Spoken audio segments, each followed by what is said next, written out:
తెలంగాణ అసెంబ్లీలో సాగునీటి ప్రాజెక్టులపై అధికార విపక్షాల మధ్య హాట్ కామెంట్స్ జరిగాయి. గత ప్రభుత్వ హయాంలో హరీష్ రావు ఓ పోస్ట్ మ్యాన్ అంటూ మంత్రి కోమటిరెడ్డి వెంకటరెడ్డి ఆరోపించారు. ఇలాంటి వ్యాఖ్యలు అసెంబ్లీలో ఎలా అనుమతిస్తారని స్పీకర్ను కోరిన హరీష్ రావు వాటిని రికార్డుల నుంచి తొలగించాలని విజ్ఞప్తి చేశారు.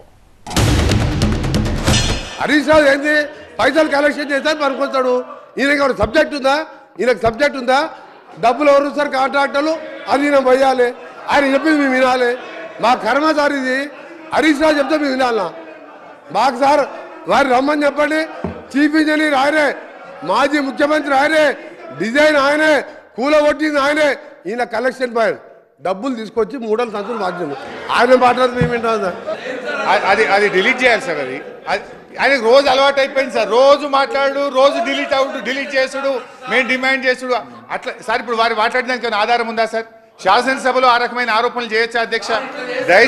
దయచేసి ఆ వ్యాఖ్యలు వారు ఉపసంహరించుకోవాలి, మీరు డిలీట్ చేయాలి సార్. Kindly sir. ఇట్లయితే ఎట్లా సార్? మేము సభ హుందాతనం పెంచాలి సార్. మీ ఆ మాటలు తీసేయాలి సార్. దయచేసి సార్, ప్లీజ్ సార్, ఆ మాటలు తీసేయాలి సార్. అవి విత్డ్రా చేయండి సార్. ఇట్లా ఉంటుందా సార్? ఇంత చీప్గా మాట్లాడతారు.